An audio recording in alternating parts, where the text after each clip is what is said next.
welcome to my channel. Today I'm going to be sharing with you my May 2016 favorites. I have a couple of hair products to share with you. First up is this Spectrum Organic Coconut Oil. Usually it's a solid, but because of this awful California heat, right now it's a liquid. This is really amazing. The first time I used it, only supposed to leave it in an hour, and me being me, I accidentally left it in for 6 hours. I put it on top of my head as well as underneath. My hair came out very greasy.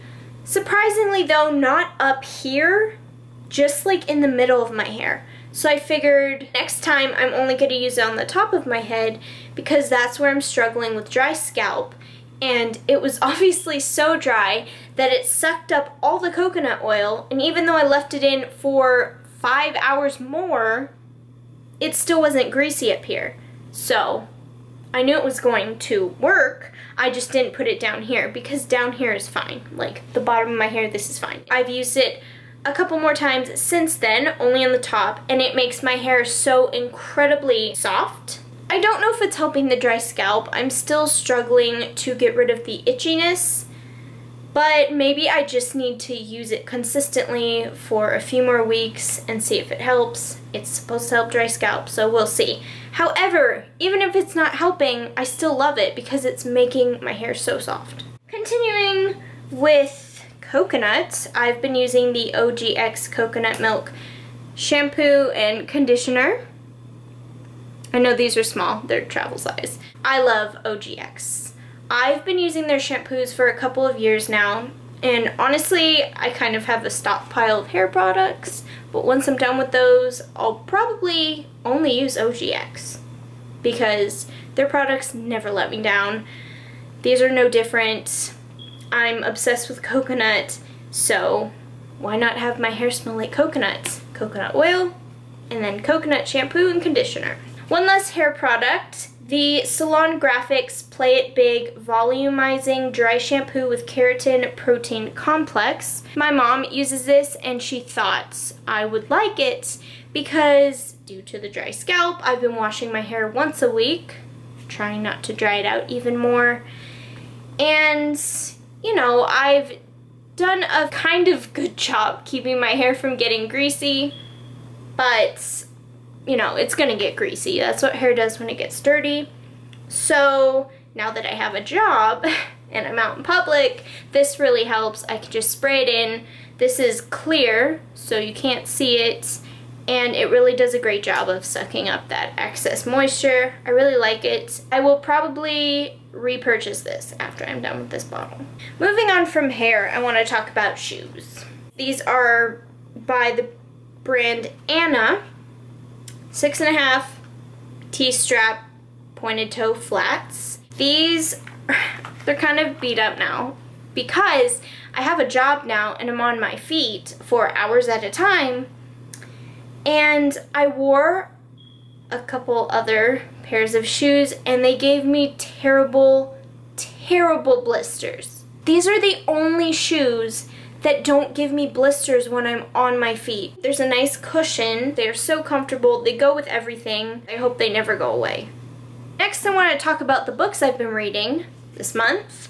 I am on the penultimate Peril, book 12 in the series of Unfortunate Events. So close to being done, and I am absolutely loving this series. I'm going to talk about it more in my next 2016 Reading Challenge update video, so I won't say much in this video. What I will say is that I am almost 23 years old. Okay, I'm 22, and these books are still entertaining, and I feel like now that I've matured, I'm just catching so many more details. And also, I'm reading The Fellowship of the Ring by J.R.R. Tolkien, the first book in the Lord of the Rings series.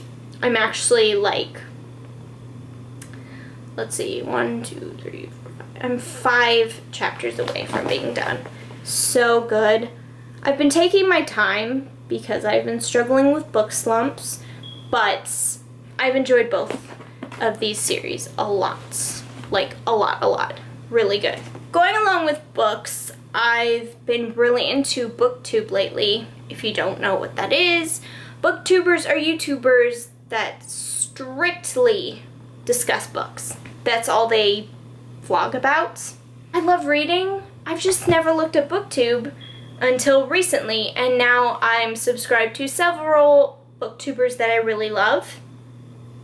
I'm going to mention them in case you want to check them out if you're not already subscribed. I follow A Book Utopia, K-tastic, Peruse Project, and Read by Zoe.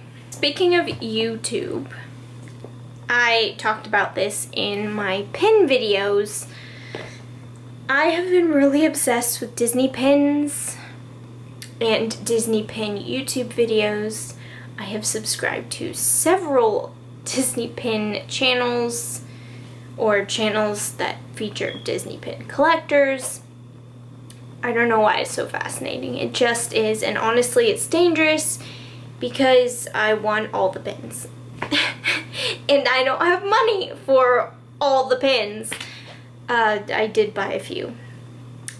But I think I got pretty good deals, so it wasn't that bad. But yeah, latest obsession, Disney pins, and I would love to further my collection, but I'm being very wise about it and careful. I'm not just buying willy-nilly. I've talked about being in a reading slump. I've also been in a music slump. I haven't really felt like listening to music. I don't even remember the last time I listened to my iPod. However, I have been listening to Spotify nonstop for the past 2 months or so. All I want to listen to is show tunes, which includes Disney. Musicals in general. Like, my favorite band is metalcore, and all I've been listening to is show tunes. It's because I'm a well-rounded person, okay? Let's talk about some fun nostalgia type stuff, because if you follow me on my blogs, you know that I am just like drowning in nostalgia as of late. First of all, Freeform, the new ABC Family, has been showing childhood shows every weeknight. Lizzie McGuire, That's So Raven, Hannah Montana, and Kim Possible. I haven't been watching Hannah Montana. I did love it growing up. I really did. But for some reason, I'm more interested in Lizzie, Raven, and Kim. And I've been watching those every night, and honestly, it really calms me down. Like, every night I know I can count on watching those shows. Also, for Memorial Day weekend, Disney Channel aired a DCOM marathon in honor of their 100th DCOM, which is coming out at the end of next month, I believe. I got to watch movies that I have not seen in a long time. Pixel Perfect, the Proud Family movie, all 3 Xenons. I have the Even Stevens movie in my DVR.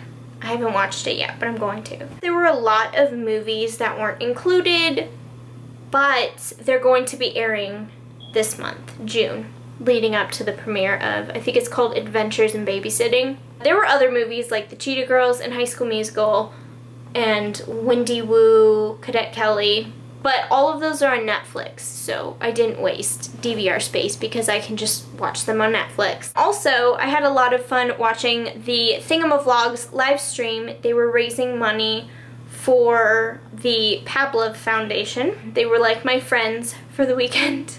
I'm going to end with 2 TV shows. Call the Midwife. I love that show. I've talked about it before. I've actually now caught up to the current episodes. Now I actually have to wait for the next season, which kind of sucks, but it's so worth it because the show is just like so fantastic. If you don't know what it's about these midwives / nurses in England. They're in Poplar. It's a very poor neighborhood. It started in the 50s and now it's transitioned into the 60s. If any of those things interest you, I highly recommend Call the Midwife, which is on Netflix. The last show I want to talk about is Bates Motel. One of the most underrated and consistent shows on television. I really feel like a lot of people are missing out. A lot of people know the horror movie reference, Norman Bates, Psycho. This TV show follows Norman Bates leading up to his psycho transformation. And honestly, the actors are fantastic because they're playing weird characters. I'm not usually into this type of thing. I don't like horror movies. But the show is so, interesting.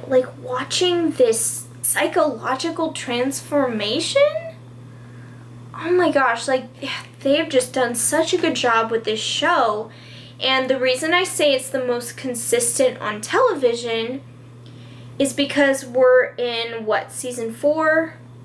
I think this last season was season 4, if I'm not mistaken. And I don't think me and my brother have ever watched an episode and felt let down. Every single episode has been amazing. Even if it's a slow episode, the way they've shown the transformation and the details.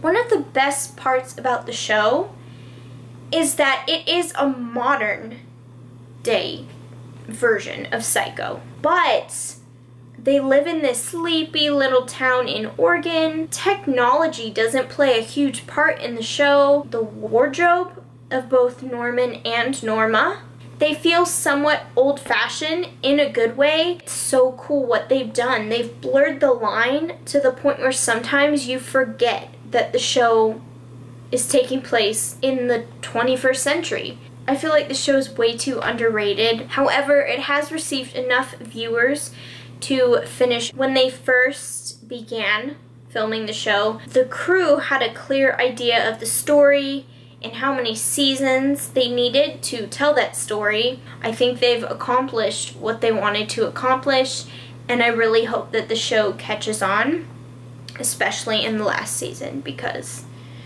more people need to know about it. That wraps up my May 2016 favorites. Feel free to leave comments down below telling me what some of your May favorites were. If you enjoyed this video, please give it a thumbs up and subscribe to receive notifications every time I upload. I will see you in my next video. Bye!